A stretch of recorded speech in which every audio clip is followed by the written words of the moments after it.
This year, sixth graders at Bill Heath Elementary participated in a cross-curricular unit based on the novel, The Boy Who Harnessed the Wind. The teachers planned using the lesson study model. After teaching the lesson once and reflecting, teachers made changes and taught the lesson again. In language arts, students read the book and completed various activities related to each chapter. In math, students calculated the amount of electricity their wind turbines produced. In history, students studied the geography of Malawi and heard from a guest speaker who had served in the area. The culminating activity took place in science, where students were given a limited amount of resources and asked to create and design their own windmill. Contrarians, but there were some things that were similar. Can you stop it? There was a lot of voltage and it blew up the radio. The lesson began with the discussion of the science content discussed in the novel. Both students and teachers were surprised to see so many connections between the book and the content which was covered in science. You remember the guy in the tunnel? He's the one pushing the amp through. So that's a full amount of power. Kidding. Learning thermal and mechanical energy and how it was used. Yeah, and how it was produced. And so William was trying to figure out how to use this energy without getting things burned up, especially his dad's radio. And a lot of his family did not believe in him. They thought he was going crazy because of a guy building something that the village has never heard about. I think that would be very just weird to them. So he had to go through getting materials. It was really hard to get materials because they are a village basically in the middle of a desert because they had to get all their trees cut down. So, I'd say Just like in the novel, students were given a limited amount of resources to construct their windmill. As they looked through their resources, they realized there were several similarities between the struggles they faced and William's challenges.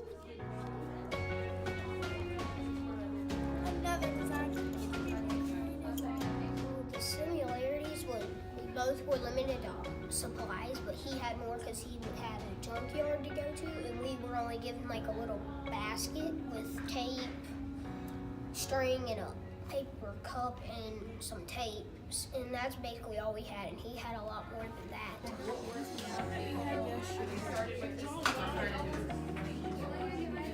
Okay, so what are we gonna build that, or are we building something else? After students reviewed all of the materials they were given, they began to brainstorm ideas for their own windmill.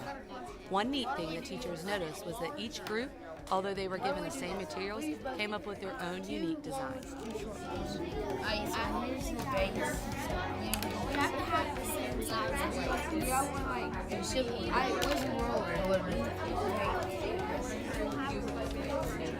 But how you get that done, that's up to you. That's up to you. Rotate the opposite way of the string.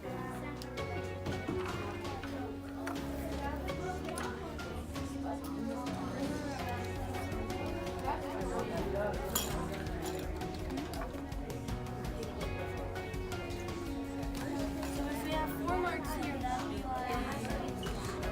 That makes more sense. Yeah, because now the pencil can move, which brings up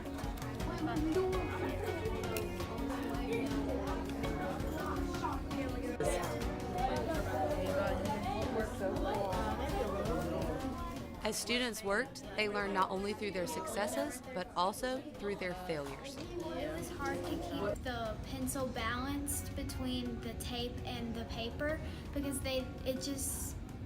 when we use the hair dryer as the wind, it start wobbling a little. Just like in the book, he had trouble keeping the windmill up. Our plan was to bend the paper a bit so the wind will catch it, but we had difficulties because the pencil started swaying and we couldn't really get the thing to lift up. that's too wide. No, that's too wide anyways. Students took a few minutes finalizing their windmills, and then it was time to showcase their work to the rest of the class. We had it like this.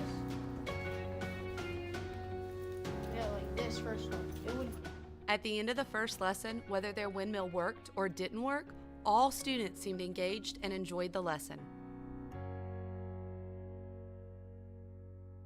In a group, it helps helps me for the future, because in the future there's going to be a lot of collaboration and working together with other people. And if I don't learn how to work together now, in the future it's probably going to be a big issue faced by me. First of all, it's like a project that's exciting, and second of all, it's hard. So it's making it more exciting, and we had teamwork, so it was fun.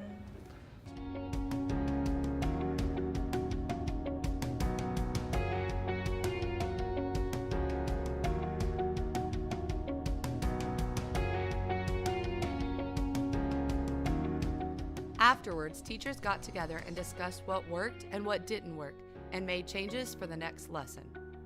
We noticed that like where the mountains are and stuff, it gets higher. The first change we made to the lesson was the warm-up. Students began the second lesson by comparing the topographical features of Southwest Virginia to the area that William lived in Malawi. Students learned that living on the western slopes of a mountain range, just like we do in Radford, maximizes wind energy potential.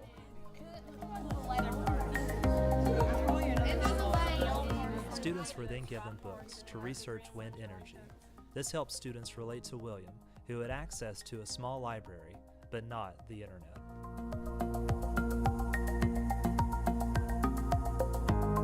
Start folding the windmill like that.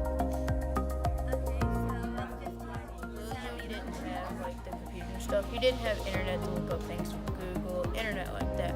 So he used the books in the library. He was provided. So our windmill project, so we're doing instead of like the windmills like flat, we're doing cups, so like the Next, students were given a chance to sketch a design for their windmill and consider changes to make from their previous attempt. Air into a cup, it blows it backwards, and that's basically going to be the with the actual. So this is our the model that I came up with. When I did my research, it said instead of doing a pointy end for your blades, instead of falling outward or sideways, you need to fold them inward and they cut off the tip. But you need to curve one side and make one side flat. And it said with the ones that are folded more get less air pressure, and the ones that are folded less gets more air pressure. Our pencil was like, when we had it like on the ground, like say it was hanging off the table, we had our blades. So we had like two like little things holding it down, but I figured like if we took a piece of card or like the egg and like rolled it up into like a funnel like that and put the pencil in it, it could like help it stick. Throughout the lesson, we were impressed by the teamwork each group showed. Julius is going to be the blade choicer. He's going to be the one designing the blades and attaching them to the pencil. And I'm going to be the string cup person. So I'm going to be finding good ways to use our string to attach it to the cup to find the best way to pull it up. Working on fans and building the mill and my mill as well. After completing this lesson study, it was obvious to all teachers involved that problem-based learning is a new path we can take as educators. It was an amazing opportunity to see students go through the process of problem solving. Each group approached the problem from a different angle, leading to a wide variety of solutions with the same desired outcome. It was eye-opening to witness students learning just as much from their failures as they did from their successes. Moving forward, we hope to continue implementing cross-curricular problem-based learning into our school year.